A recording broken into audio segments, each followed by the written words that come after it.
think about an iceberg. So everybody has a personal iceberg. The tip is the addiction. That's what you see. Of them, it's a two-part problem: compulsive entitled sexuality and integrity abuse. So we've got acting out and lying. You got to get all that under control. And then you think about the ABSATS model: safety and stability. Get this under control. Make sure everybody's okay. Get boundaries for the wife. And then underneath is all the iceberg work, which is, how did we get here?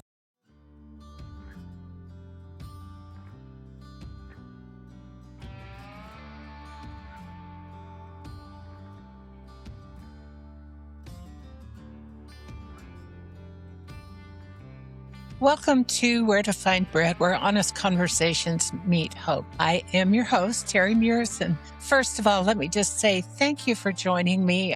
So many new people have joined. From the bottom of my heart, let me just say how much I appreciate that you are interested in our story and you are interested in perhaps changing your life. I think that's great. First, if you could go down and you could subscribe, it really helps me a lot. And follow, like, share with people who are interested or really need some encouragement, especially today's show.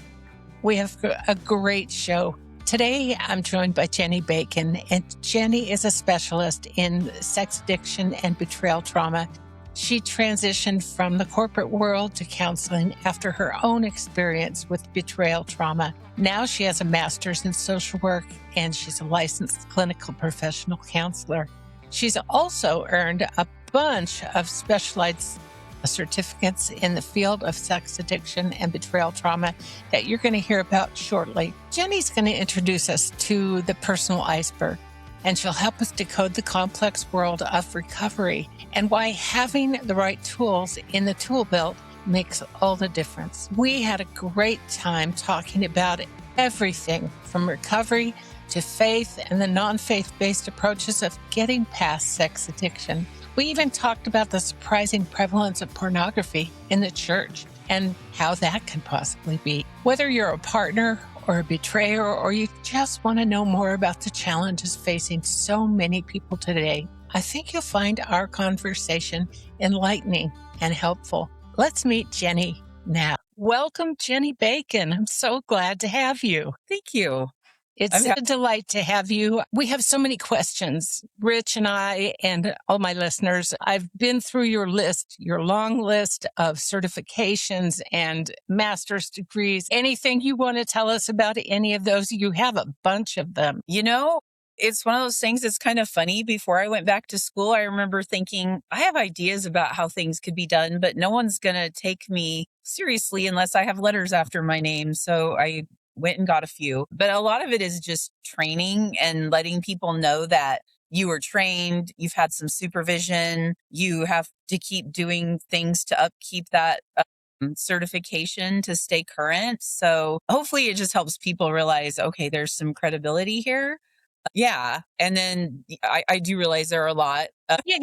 Before we get into all of the alphabet soup, how in the world did a nice girl like you get interested in sex addiction as a niche for your profession? Yeah. Well, I actually didn't even start becoming a counselor until about 2020. So that's kind of funny. I actually worked in corporate training and curriculum development and things like that. And I just experienced it personally. And when I was in a betrayal group, and listening to some of the other women talk about finding help and all the ways that it went wrong, the thought popped in my head, why don't you go back to school? And I remember thinking, and change careers? And then I started thinking, well, maybe why not? And then that's when the alphabet soup thoughts also popped in, like, well, I have ideas, but I don't have all the credentials yet. So I went back to school, 19, graduated in December of 2020. Yeah. With COVID, That's how I got because into it. what else are you going to do, right? Yeah. Well, when you say you experienced sex addiction, do you want to clarify, were you sexually addicted? Did you have a partner who was, or what does that mean? Yes, my ex-husband. So, okay. Yeah. So I was in a betrayal trauma group for partners. So probably a lot of the stories I've listened to yours too. Everybody has very similar experiences. And you start going, is there a different way to do this? Because this isn't working. Or Sure. could it be better? Yeah. Sure. So I guess the alphabet soup that we talked about, I guess we could look at that as kind of tools in your tool belt. Yes? Yes. Yes. Okay. So what's the EMDR? That is eye movement, desensitization, reprocessing. And sorry about my cat. That's okay. It's very But cute. It's a okay. kitty cat. But yeah, because what happened was you start digging into this, and this is something I joke about because sometimes in training sessions they'll say, introduce yourself and tell us something. And I always say, I feel like the more I learn, the less I know. So you start digging into this and you go, oh, we've got to stop the behavior. Oh, there's trauma as a result of a lot of this. And that's kind of the lens I go at everything with. So EMDR is just a way to get trauma out of the body. That will be my very brief explanation. And that's why I Okay. got into it. Yeah, just to have another tool to help people. Okay. And so it's something that you used with partners and with betrayers, both. Yes. Yes. And would it be a therapy tool that you would use if there's an emotional issue that is difficult to get past? Yes. Yep. Okay. Yep. Okay. Well, we don't really have time to go deeply into any of this, but I'm sure if anybody wants to learn more, they can Google EMDR and get the lowdown. What about Yes. EFT? So EFT is emotionally focused therapy.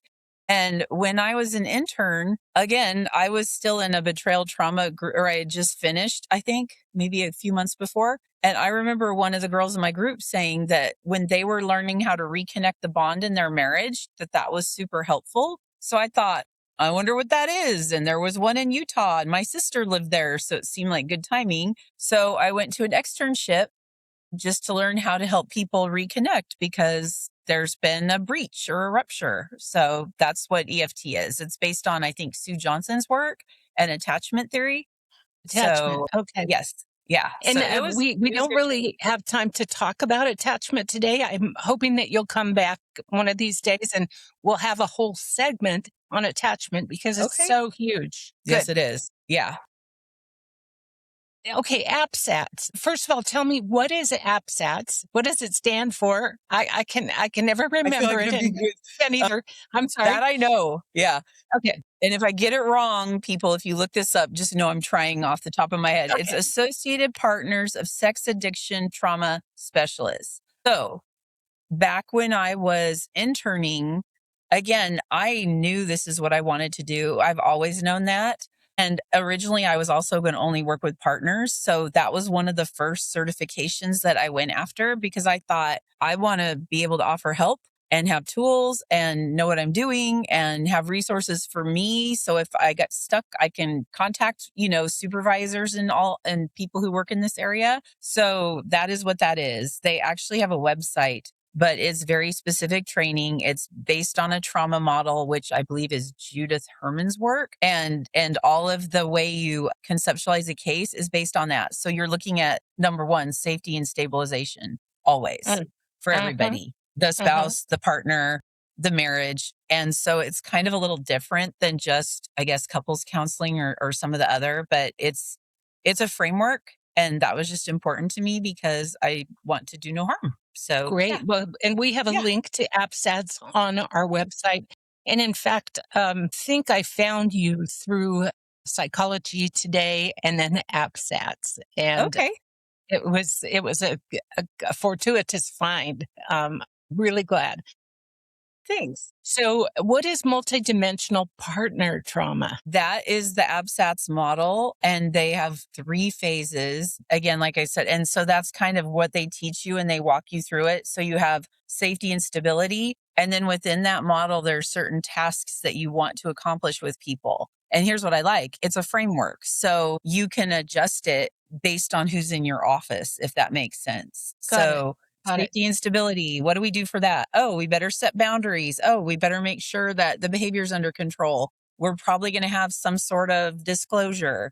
And there's just certain activities. But then you can also go into grief. That's phase 2. And then 3 is reconnection. And I also like it because you can show people that model and they know, okay, there's something here. There's actually a plan or something. So we're not feeling like we're just floating out here You know what I'm saying? And what do we do? Never ending therapy. Right. Yes, yes. And so it explains it probably a little bit more on the website too, but that is a lot of the framework that I use Uh-huh. when I'm working with people. Okay. Next, the Minwalla model. And I know it's very complicated, but if there's any way to condense it down to just paragraph. Minwalla, back in the day, I believe, I don't want to misspeak, but I think he was one of the founders of APSATS at one point. So then, and that APSATS model fits in with his. So anyway, I listen to podcasts and things as well, and people come in and say, you should hear this person or you should do this. And I do because I want to keep up with everybody. And like I said earlier, I know I do not know everything. So always willing to learn. Anyway, but him I had heard of back when I was still in a group, and our leader sent us a podcast, a Betrayal Trauma one. I cannot remember who it was exactly, but he was the guest speaker. And he sat there, and apparently he went to a conference earlier 2000s and was one of the first people to present a trauma model versus a co-addict model. And he was like, hey, we've got this issue with sex addiction and these women are showing up. And just because it's usually women that are the partners statistically, so that's why I'm saying women, but that are showing up and they're presenting with symptoms that are not, hey, you're a co-addict. They're in trauma. We're looking at complex PTSD. So based on that, he came up with over a 20-year period of his psychological and clinical work this model, and here it is in a nutshell. Think of it, there's a secret sexual basement that's being built under the house that nobody knows about except the husband. So we're all living on top of it, doing life. And he gives words like covert and there's different things that happen. Well, then when it gets found out, think of it as like a giant explosion and then everything is turned upside down. So the other metaphor he uses, and this might be an easier way to understand it, is think about an iceberg. So everybody has a personal iceberg. The tip is the addiction. That's what you see of the men's. And then it's a two-part problem: compulsive entitled sexuality and integrity abuse disorder. So we've got acting out and lying, if you want me to summarize it. You got to get all that under control. That's part of, and then you think about the APSATS model, safety and stability. Get this under control. Make sure everybody's okay. Get boundaries for the wife. And then underneath is all the iceberg work, which is how did we get here? Family of origin work, messages about what it means to be a man, all the things. And again, I'm just doing this kind of spitballing from memory, but it fits, like all these models fit. And then you sit there and go, okay, where am I at? What do I do with people at this time? But I hope I did him well. I have much respect for this person and the work he's done. But in a nutshell, that's kind of it. Two-part problem, iceberg, secret sexual basement, lots of metaphors. Sure. Well, as I was doing research for this interview, I looked at the Minwalla model, and my husband and I and we just talked about this. We've talked incessantly, it seems, about intimacy anorexia. Yes. And as I read the Minwalla model, it occurred to me that actually he fits the Minwalla model probably as well or better than he does intimacy anorexia. So this is something we'll be taking to our therapist and really kind of delving into, because I think it's worth exploring. But that was very interesting to me. Moving on now to the early recovery couples empathy model. Okay. So there was another therapist she worked with Patrick Carnes. Her name is Carol Sheets. And again, I want to do right by these people because they have done such good work. So I'm going to be very careful not to misspeak because I very much admire them. She went and I think saw, okay, so we're working with the partners, we're working with the betrayer and the betrayed, however we want to word it. And when the relationship gets put on the back burner, which makes sense because remember, back to APSATS, safety first. So we're not going to do that yet. But then what happens is we're like, okay, what do we do with the marriage? And there was like a hole there. So she took from her work and the stuff she had done and created, I think, ERCEM, Early Recovery Couples Empathy Model. She created that and then started training people in that. And there's some interventions. And again, a lot of this stuff You can figure out what works for the people you're working with. Like you might use one intervention with one, but maybe not another couple, but here this makes sense. And it kind of goes through some things too, like, are we feeling emotions? This is probably the part that has really stuck with me is I'll back up. When you're in grad school learning how to be a counselor, they're going to tell you, you take a couples course and they'll say you need to look at them as a unit. And with ERCEM, you do, but at the same time, because of the dynamic of the addiction that had been going on, it's not balanced. So you don't sit there and go, oh, okay, Terry, what was your part? Because you didn't, you know what I'm saying? Like, so the way she always explained it, and I appreciate this and I use it a lot, is she'll say, it's going to be out of balance. You had a secret. Your wife didn't know. Now she needs safety so it's going to feel that way for a while. And then I always ask people, can you carry this relationship like 80 to 90% of it?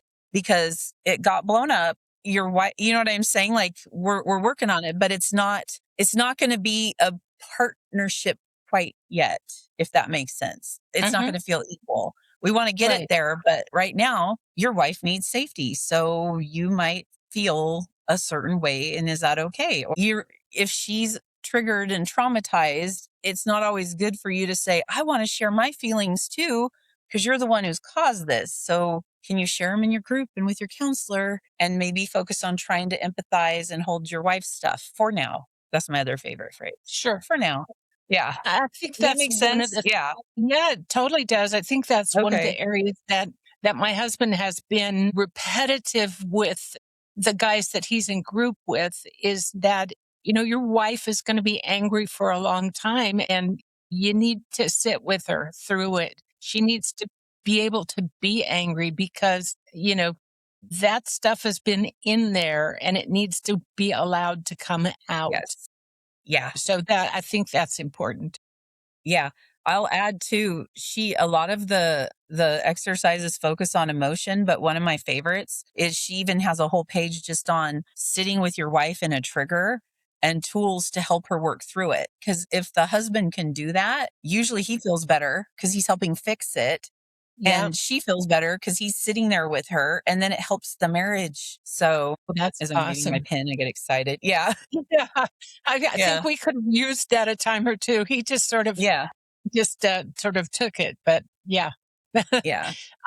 The final tool that I really wanted to focus on was narrative focused trauma care through the Allender Center. And Okay. So again, I have these frameworks, and then within it, you can use different things. Not everybody is a fan of EMDR, even though I think it's great, but I get it. So then you start going, okay, what other tools would help get the same outcome and help people work through trauma that are not EMDR? And so came across Dan Allender, and he does a lot of story work. And so I went through the first part of the training. I am not certified in that yet. There's a lot. It's super intense, but it also focuses on family of origin, which is also helpful when you're looking at that iceberg back to Minwalla and other ways to get into that. And so it is very focused on, and again, I'll just give the brief explanation, and I hope I do him justice too. I have lots of respect for him as well.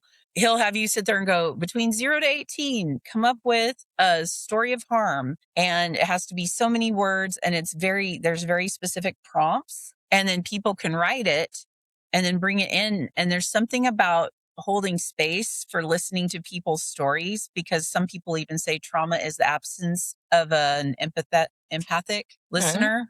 So if you can sit and hold space while someone is sharing this, first off, that helps, because then they're like, okay, I'm being heard. This was real. It did happen. And then there are questions you can start asking, like, wonder where your dad was when that happened, or that's it, or whatever. And then it gets people thinking. And it's not, I tell this to people too, it's not that I want to drag you back to your childhood, because people, there's like jokes and memes about it a lot, what happened in childhood. But there are patterns and ways our brains get wired based on family of origin and things that happen. So if you can go back, name it, feel what you need to feel, back to you even talking about anger, grief, and then do something with it, it's easier to move on, if that makes Well, sense. and that's a really basic principle in conflict resolution, that until somebody feels heard and they feel like the other person has understood it or heard it, at least, they can't let go of something. And frequently they will become louder and louder and louder until they're heard. And so conflict resolution teaches you to speak back or reframe what you heard as a vehicle to allow that person to relax and to let go of that. Yep.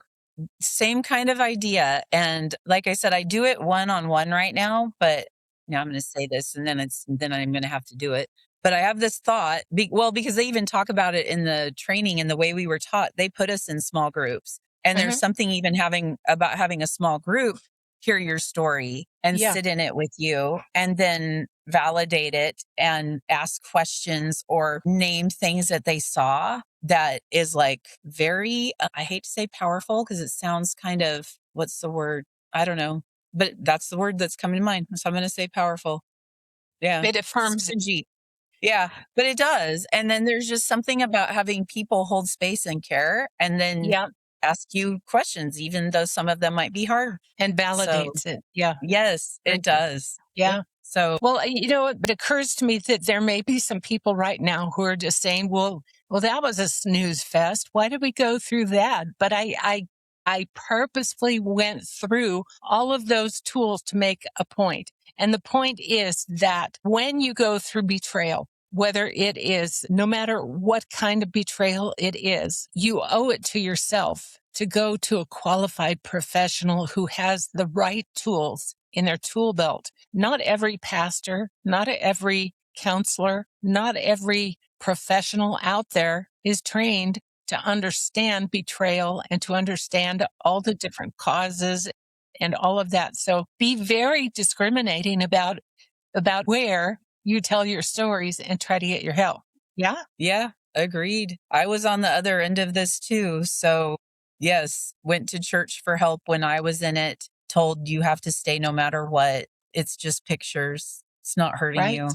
Yeah. Right. So you're like, but wait, my nervous system, I have words for it now. At the time I didn't, but yeah. And you're right. There is a lot to it. Literally the Minwalla certification was 2 years just going through everything. Oh yeah. We talk about attachment rupture, how your safety net's gone, 22 hospital rooms for the I mean, there's a lot. I just, Wow. Yeah. Well, and we mentioned church. I think it's important to note that not everyone is a Christian that this happens to, and not everyone finds their healing in the church or with a faith-based approach. So what other approaches are there? What do you do when somebody says, I don't want to hear about that, but I want this fixed? How do you approach it then? I respect everybody's wishes. If you want to incorporate faith, we do. If you don't, we don't, because it's still the same tools. I think of it like if you go to get surgery, you know what I'm saying? I don't care what my person believes as long as they've got good training and they know what they're doing. So yeah, same thing. Yeah. Okay. So in sex addiction, we hear the terms betrayer and betrayed. And they're, a betrayer is, would you say, typically male, but can be female? Yes. And yes. Yes. Okay. Statistically, it is like the numbers, but yes, it can be female. And there are women that do struggle with this. So how likely is a betrayed male to sit with this, to go through this whole process? Are they statistically more likely than females to just say it's not worth it? Or is that a generalization? Yeah. You know what? Thanks, Terry, because now I'm going to have to go look this up. It's sometimes hard to find numbers. I'm not trying to dance around it just because there is a lot of embarrassment. People, you know what I'm saying? And I'm not sure how honest everybody is on the research, but I am making a note. That is a good question. Statistically, I don't know, because I do know stories where people will say, well, I'm fine, I've moved on. But you haven't, because it will, even if you think you have, it will come back at some point. So I will actually look that up and see what I can know find. when you find out. I will. I'll shoot you an email, like how likely when it's flip-flopped. Yeah. Thank you. Like I said, you guys keep me figuring and learning things, and I appreciate it. Yeah. So you said you started out thinking you were going to work with the partner. Yes. Have you found that you're 50-50 or You what? know, What's your what is mix? the percentages? It kind of it shifts, but yeah, at first I just was going to work with partners. So I got ABSATS training when I was an intern, and people come see you because when you're an intern, you're a lot cheaper. But I had the ABSATS training, so yeah, it was super helpful. Anyway, partway through that, people started going, and then I was getting into Minwalla and doing all this stuff, and they start going, "Will you see my husband? Will you please see my husband?" And I'm like, there could be boundary things with that.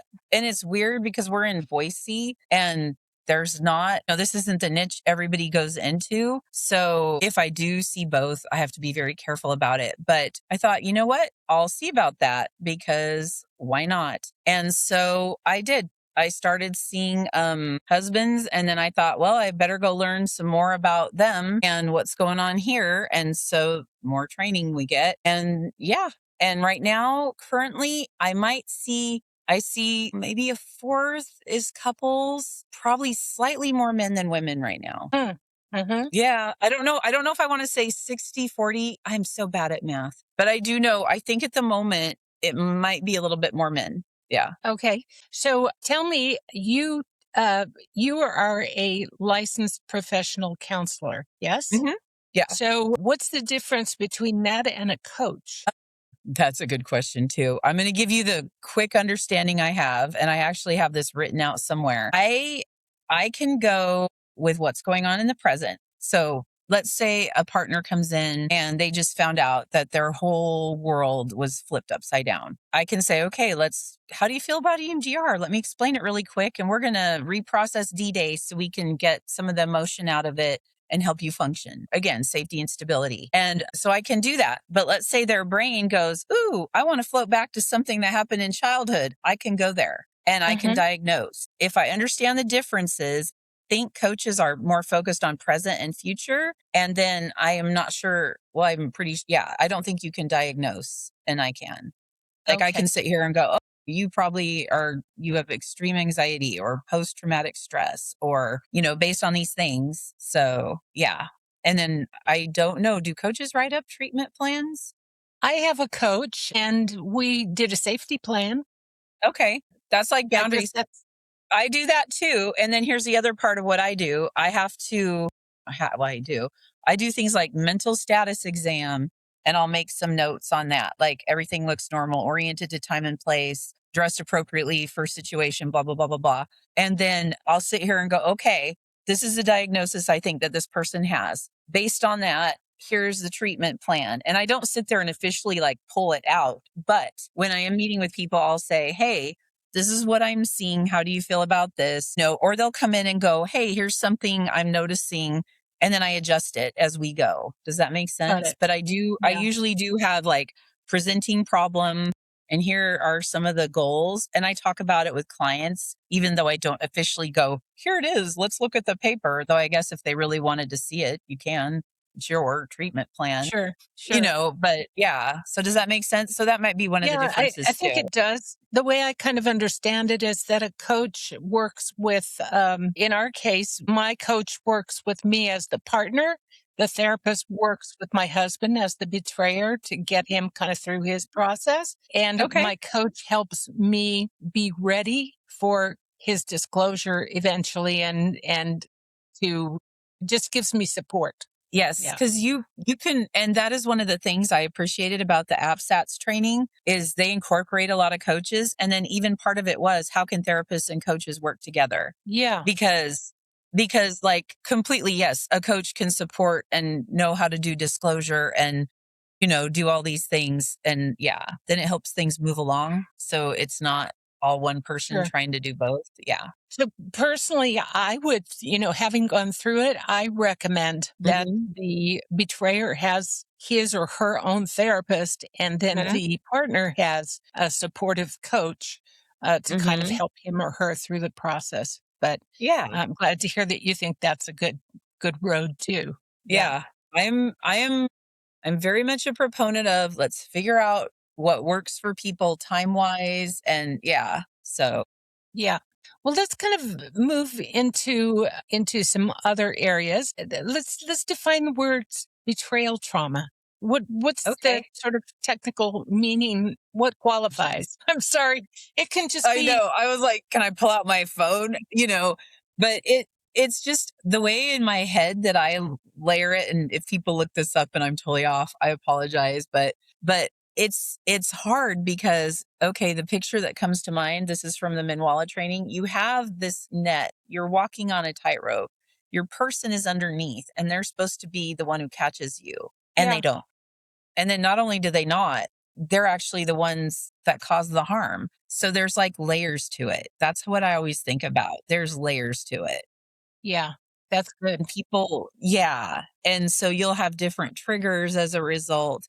Or there's just things that when you've had this kind of trauma, I'm thinking, okay, if there's one event, boom, it happens. But when there's betrayal, not only did the event or events happen, there's just layers. Your person who you were supposed to be able to rely on wasn't there to catch you. As a matter of fact, Mm, they caused it.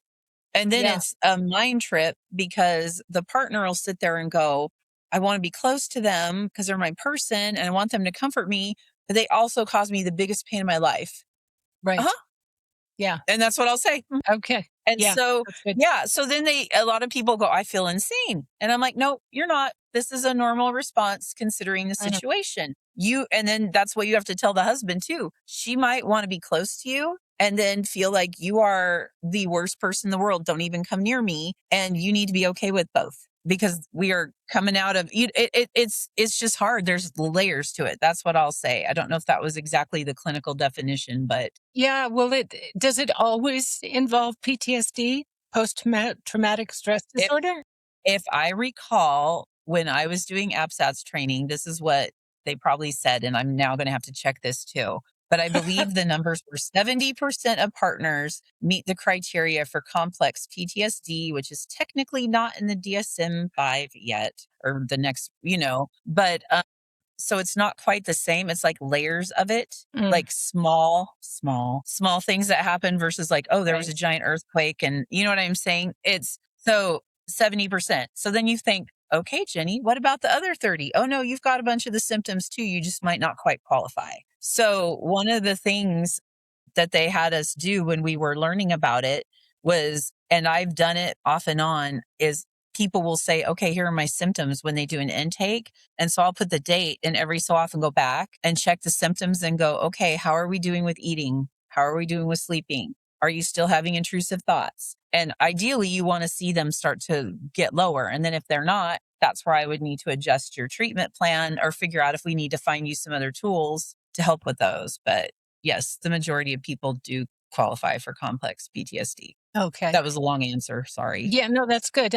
So after discovery day, and that's just the day that the partner finds out Mhm. truth has been hidden, who typically comes first for help, the betrayer or the partner? Most of the time, it's the partner. Okay. Yeah. Alone? Together? If I can get them to come in together, I encourage it just so that we can all sit down and talk and go, hey, here's a plan, and then get it figured out. That being said, sometimes it's just the partner. Sometimes someone will come in and go, yeah, this just happened, and I got your name from so and so. Will you see me? But probably the majority of the time, it's the partner going, get this figured out, or we are going to have a really big problem. So, yeah, so it's interesting.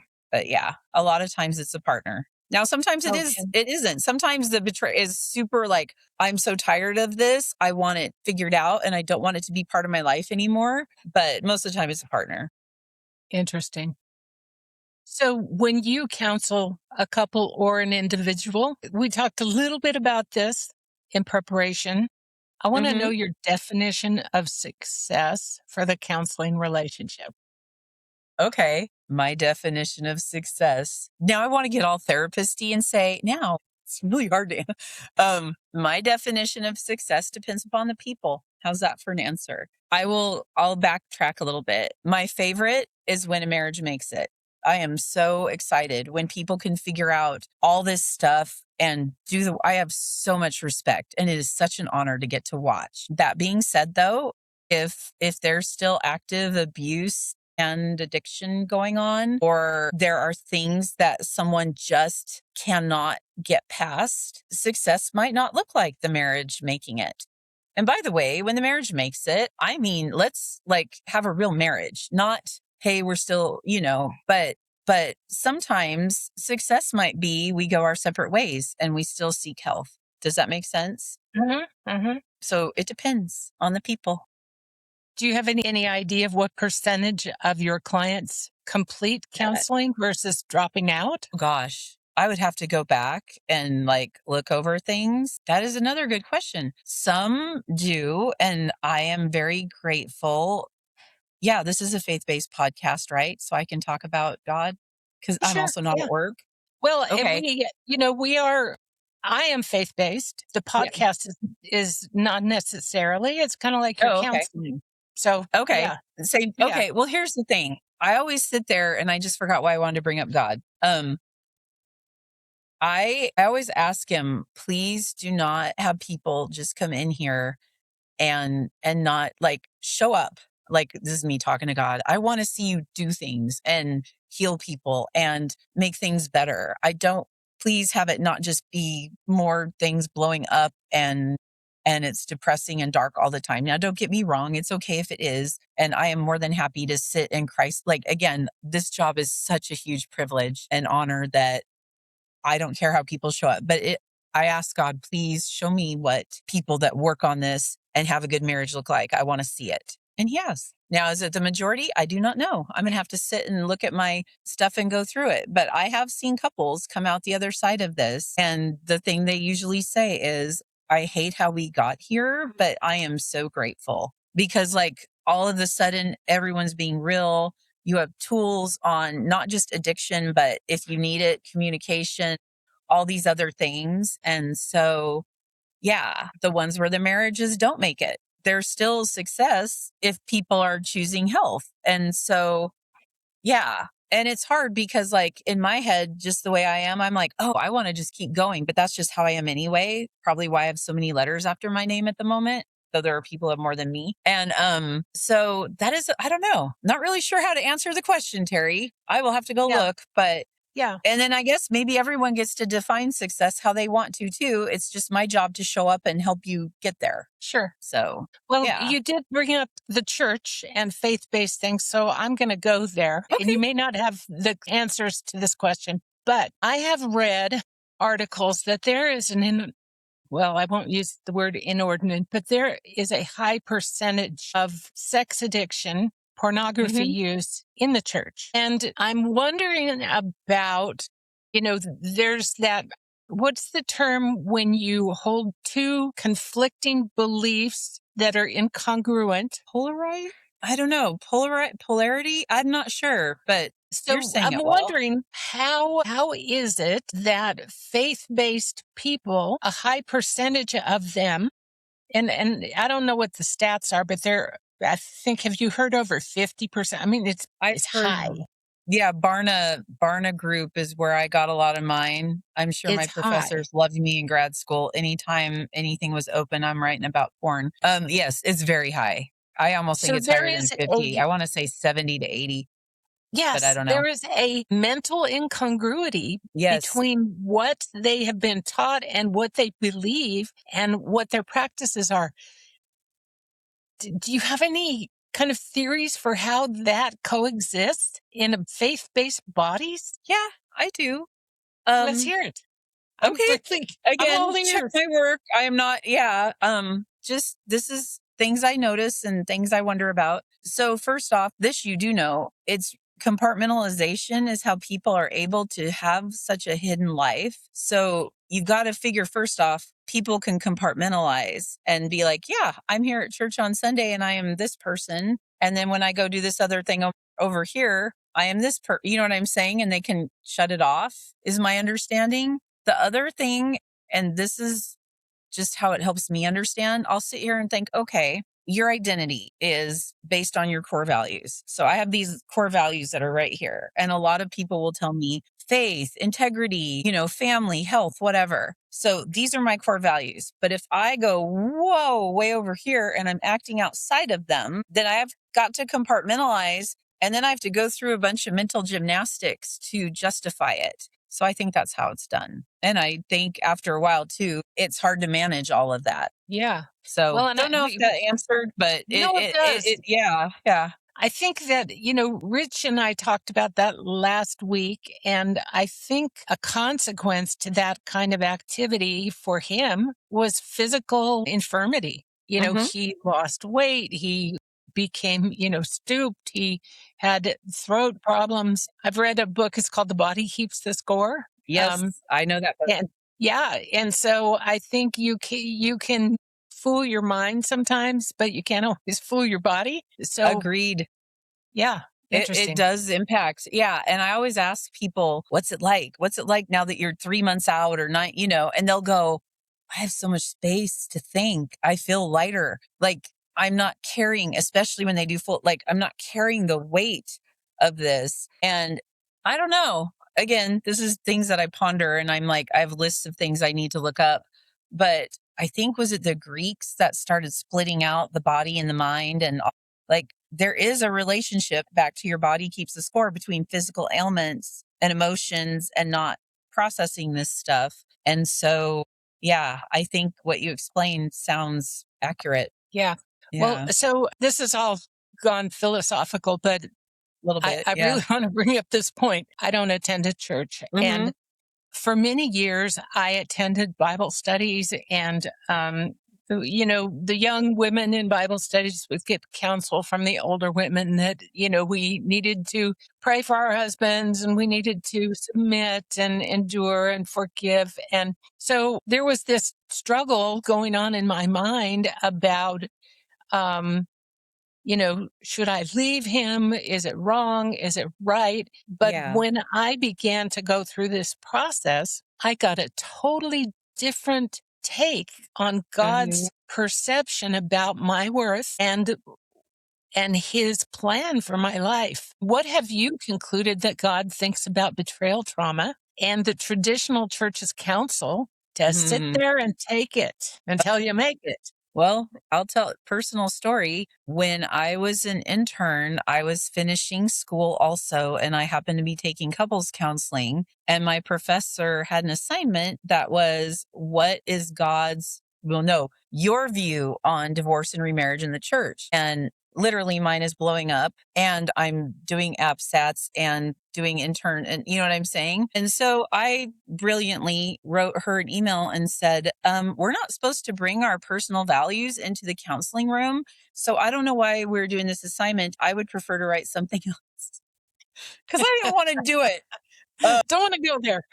No, because I mean, literally, I sat down 5 times to try to write that paper and I could not do it because of what I had been taught, I think, in the past and what was happening in my life. And then what I'm seeing going on. It just was not, it wasn't mixed. It wasn't making sense to me. And so she wrote back and said, no, you need to do the paper and you're bringing up valid points, but you personally need to know where you stand in order to be neutral for people, which I get. I just I was willing to write another paper, by the way, Terry. I just didn't want to write that one. Right. So anyway, she referred me to a book. I think it was called Divorce and Remarriage in the Church. And it was written by a pastor who I guess struggled with a lot of that too. It was extra reading. And he explained it way better than I'm about to. But the gist of it was, you need to be paying attention to the culture. Paul knew who he was writing to when he said things. There are cases for abuse, neglect, you know what I'm saying? And Right. poor, didn't even exist then, but the actions and the abuse as a result of that, yes, you can leave. Hmm. And it doesn't mean that I mean, of course, I think it's good to pray for people, but I'm not responsible for my ex-husband's recovery or not. He is. And Hmm. if he chooses to keep doing what he's doing, personally, this is what I found out. I'm too busy trying to manage the stress from all that. How am I following God's calling in my life? I'm not. Hmm.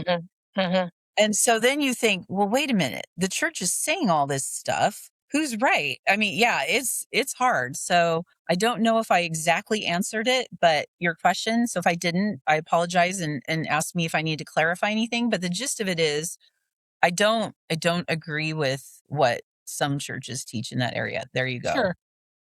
Well, Personally. if Now, if I could yeah. interject, I'm not supposed to do this. I'm supposed to be interviewing you, but Yeah, that's okay.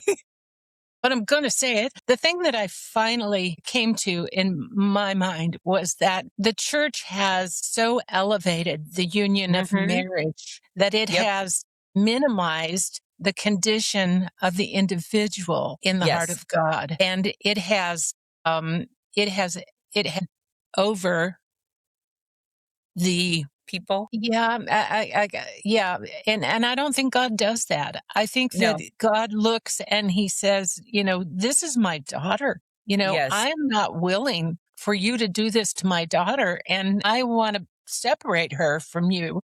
I want to keep her Yes. safe. And Yes. does that mean she can remarry and all that stuff? I'm not talking about that, but I'm definitely talking about the importance of an individual over the importance of an institution, which is a Yes. marriage. Agreed. And that was where my paper actually ended up landing, was You're the so heart of smart. people and the heart of God. Thanks. Well, and I might have even questioned, is it possible we sometimes are turning it into an idol? Yeah, And please, exactly. yes, Yes, and hear my yes. heart. I love marriage. I love seeing healthy people and the way God intended it. So it doesn't mean I'm anti-marriage. I'm anti people being harmed to keep something together that shouldn't, you know what I'm saying? That shouldn't be. I'm probably not articulating it well, but Well, no, if no, you I look at the yeah. model, the bride of Christ, the church is the Yes. bride of Christ. And I mean, it's scriptural, it's biblical, Mhm. but Christ never treated the bride of Christ in the way that, I mean, Some so people, it's, yes. Yeah, agreed. in fact, one of your certifications, the Minwalla Model, calls Mhm. betrayal domestic abuse. Yes. Do you agree? And why? Yes, because if you look at the definitions of gaslighting, and then and like I said, Minwalla is very thorough. He Yeah. literally went back and I would have to pull out the pages, but it even says it in the DSM. If you do psychological gaslighting abuse, blah, blah, blah, blah, blah, it's domestic abuse. If you look at journals that are not necessarily about sex addiction, but about domestic abuse, those same behaviors that are occurring, like what he talks about in that covert phase and the lying and the psychological manipulation. And yeah, it lines up. So Yeah. So we've talked a lot about a lot of fascinating things. I could talk to you forever. But now, the reason for Where to Find Bread is that, we want to help others who are dealing with the trauma of sexual addiction, betrayal trauma, intimacy, anorexia, and more. We want to point to resources like you and APSATS and all these others. mhm. So I'd like for you to kind of, as long as it takes, go through the process of what happens from the first appointment after disclosure to disclosure. I'm sorry, Okay. discovery to disclosure. Discovery? Okay. So it keep in mind, I'm going to be kind of generic depending on what's Okay. going on with the people. You know what I'm saying? There's different things, but usually, again, back to what I was saying with the APSATS model and all that, you want safety and stability. So are we safe and stable? Which means there needs to be boundaries. Like if someone does not want to be physically touched unless they initiate it, that's what we're going to do, or whatever. Do we have the behavior under control?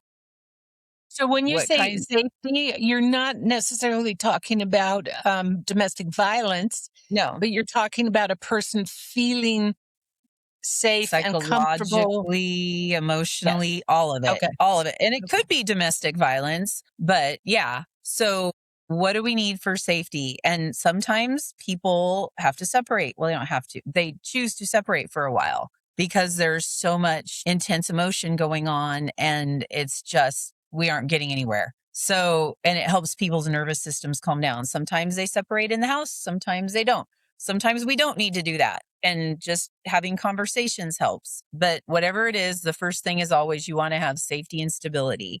And then I'll think about the partner first for a second. Usually, what I do is go, okay, let's get your brain calm.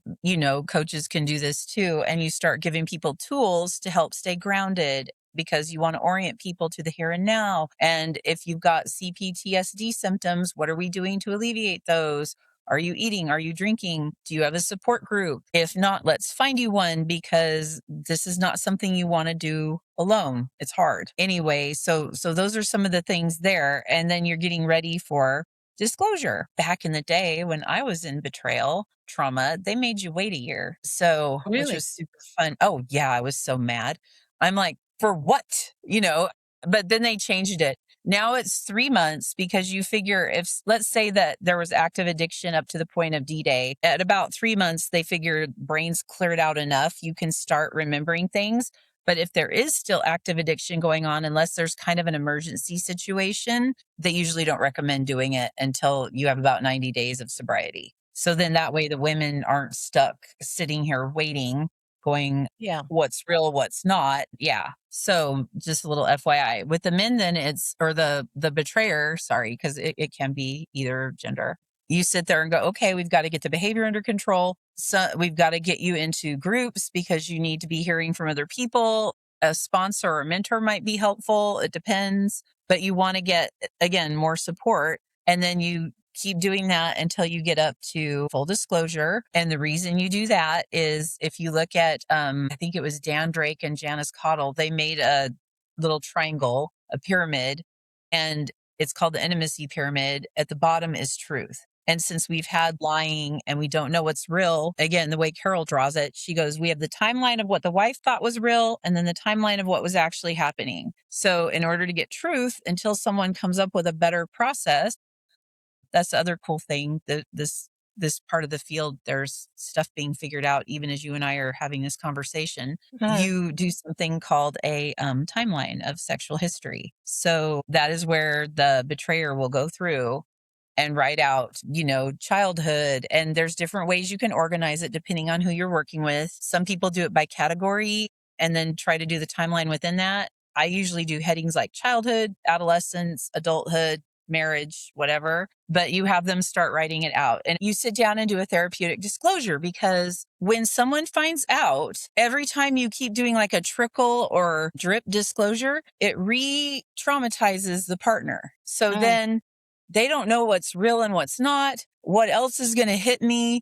And you go into like hypervigilance or like it's not good for your nervous system. So if you know this is coming, we can all get ready for it. You would have someone to help advocate, a coach or a therapist for the wife, someone to help advocate for the husband. And we all sit down in the same room and he reads this out. And I know it sounds really scary and awful. I remember the first time I went to coffee with someone before I was in a group, before I was even in this job, and she talked to me about disclosure. And my comment to her was, no way in hell. That sounds horrible. Ironically, I know, right? And now I run them. God's funny. But anyway, but I get what the help is, because you can't, if you look at that pyramid that Dan Drake and Janice Cottle made, it goes from truth to safety to trust to reconnection to intimacy. And a lot of people go, can't we just skip right up here to intimacy? But if there's no truth and trust and safety, no. And in order to rebuild trust, you need to know what happened. And it's only fair too that the partner has information so she can make decisions based on that. Did that make sense what I just said? Yeah. You gave me a statistic on lies that indicated the majority of marriages end due to lying. Based on lies. Yeah. I've seen that. And I've even had women say that to me, or I've heard it in my office anecdotally too. They'll say, I can actually handle stuff, but it can be the stupidest lie too after a while, because if you're lying about this over here, what else are you lying about? Yeah. And so truth is so important. Yeah. My personal experience was that the lies were the biggest problem. We didn't have a physical betrayal. It was all fantasy based.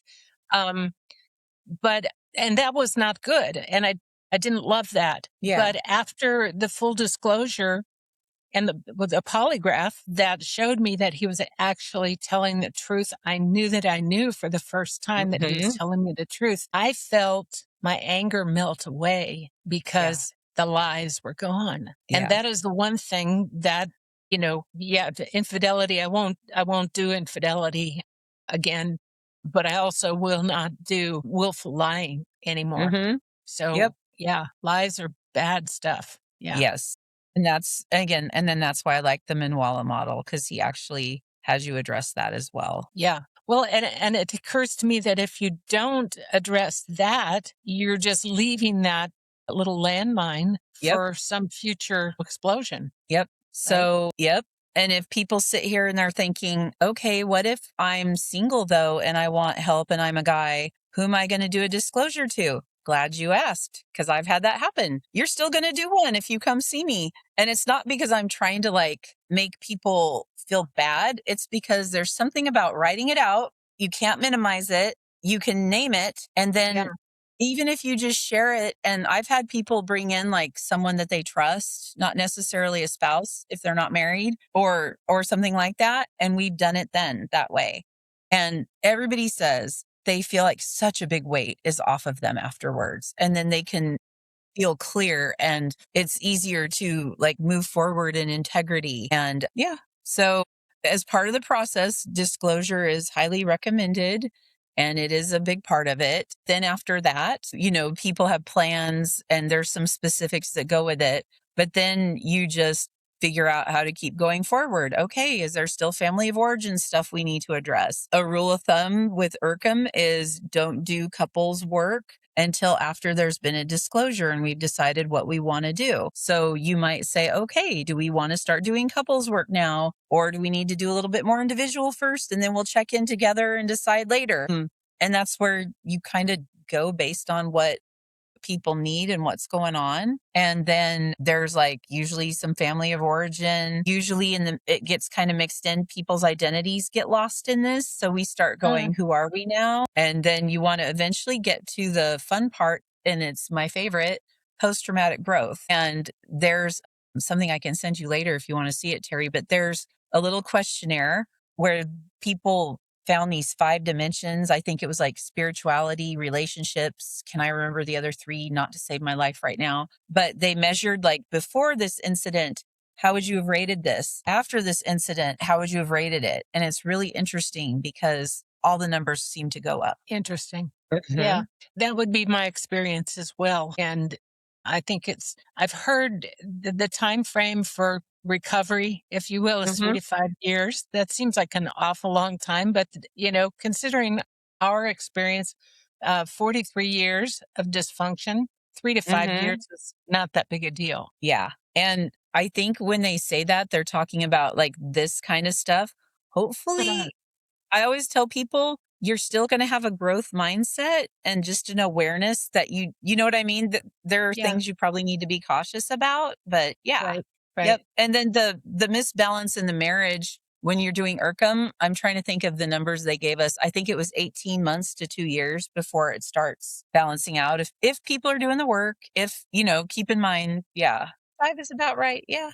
So let's talk a little bit about um, the partner goes through all the stages of grief. Why Yes. is that? Well, the way I think about it, first off, grief is hard. It's like a mixture of emotions, and there's loss, confusion, sadness, anger mixed in there sometimes. But you thought you had a life that you didn't have, and that's hard. Like, I'm thinking of those timelines. Like, you thought this was reality, and then you just found out it's not. This other thing was going on. So that's one thing you're grieving. Then you think, oh my gosh, who is this person I married? That's another thing you're grieving. Like, what was real? What wasn't? Was he real?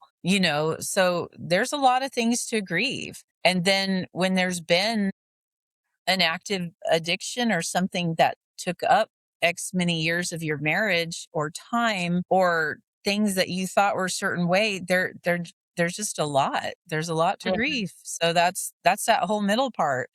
And so, yeah, people will be like, I've cried every day for the last year and I never did this before. And even the guys too grieve when they're doing well. They'll be like, oh my gosh. And I'm like, yep, you're going to cry or you should, Yeah, because they're thinking, oh my gosh, look at all the time I spent on this, or I missed these things, or I missed part of my life. There's a lot of grief and loss. So yeah, it's back to like you said about even the anger when you're working with, people, like you have to name it and feel it. You can't yeah. dodge it. Yeah. How common is relapse, and how should a partner prepare her or himself for that eventuality? That's a hard question. Oh, I'm going to tell you why. Okay, I'm going to be I have to think how I'm going to word this. It happens. Hmm. I don't exactly know how common. Oh, that's so hard. I've had some people come in and go, my wife said it's not an option, so I'm just not going to. And then they don't, believe it or not. And we even tested it with polygraphs and stuff. I've had other people, it's harder to get sobriety at first. So I would have to go look at that. But for a partner, it's devastating. Yeah. And then I think that's where you look at safety plans / boundaries. And if a partner says, if you have a relapse, I need to know within 12 hours or 24, then back to the whole thing about lying, you need to tell her, even if she gets upset, even if you're afraid. You know what I'm saying? Because we're working on integrity and that's who you are now. Does it Yeah. happen? Yes. Unfortunately, it does. I don't exactly know how common. It does not happen to everybody. I do know that. And just because it does happen, by the way, doesn't mean you can't get recovery and all that Back from either. it. That's Sure. why I said that's a hard question. Yeah. Yeah. Yeah. But I do know this, when people are honest about it and follow the safety plan that the wife created, even if it's hard, it goes better than if you're not. Yeah. So Yeah. That's good yeah, advice. but it is rough. It is just, yeah. Well, it's addiction. It's hard. Yeah. I wish I Yeah. had more words in the English language to describe the depth of how upsetting it is. I think we run out of vocabulary. Talk to the partner who's just discovered they've been betrayed. What are the first steps that they should take? What's your advice? First, please go get help too. Sometimes partners are like, I'm fine. I'll figure it out. I want my husband to get this figured out. We're going to pour everything here. And I agree, you should, but please get help too. At the very least, join a support group, find someone you trust that you can talk to, because your health and safety and all that matter too. If you can go see somebody, even if it's just a little bit, to get some of the trauma out or get some boundaries, but just please, please get support, because you don't want to be alone in this. And it breaks my heart if you are. I think I would add on to that there are churches, faith-based Hmm. groups that Hmm. don't charge for support groups, and you have to buy a workbook or something. But Hmm.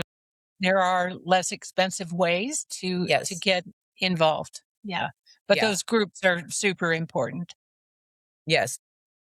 Now, if you would talk to the person who is sick and tired of betraying his or her partner, what are first steps for that person? First off, you don't have, like, this is not who you are.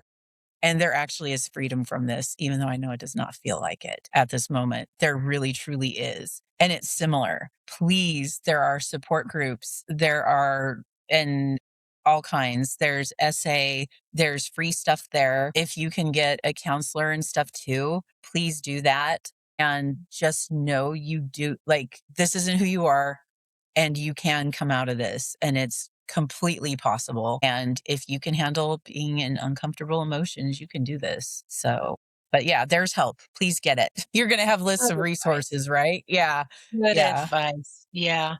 Well, Jenny, so how can someone contact you for more information? Say maybe they're in Boise and it's real easy, or maybe they're in Muskogee. Geez. Yeah. How do they find out more? How do they get a referral to a qualified person? Well, first, a lot of websites, like you said, if you look up APSATS or ERCEM or even Minwalla, they have lists of counselors that have gone through. And so you can look that way for information. If And I'll you, put those and all, links.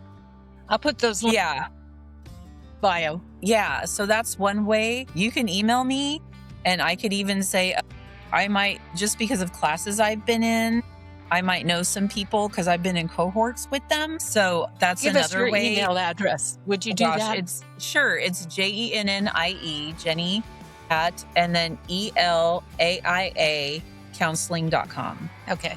Yeah. I'll link Elias that. Greek for Olive. I wanted to name it Olive, but there were too many places named Olive. So I went with something Greek, and now I'm like, maybe you weren't thinking that through, but there it is. Yeah. Well, I appreciate you pronouncing it because I wasn't going to go there. Yeah, you're fine. Well, it's kind of funny. It just, yeah, I'm like, because I like olives. Yeah. Yeah. And there's a bunch of symbolism if you look in the Bible about new and anyway. Yeah. Yeah. And we have a bunch of links on our services and resources page on wheretofindbread.us as well. Yeah. Jenny, thank you so much. You've spent a bunch of time with me, and I'm looking forward to having you back so we can talk about attachment and probably a bunch of other things that I've forgotten to ask. But this has been delightful. Is there anything that you wanted to say, but you haven't had an opportunity?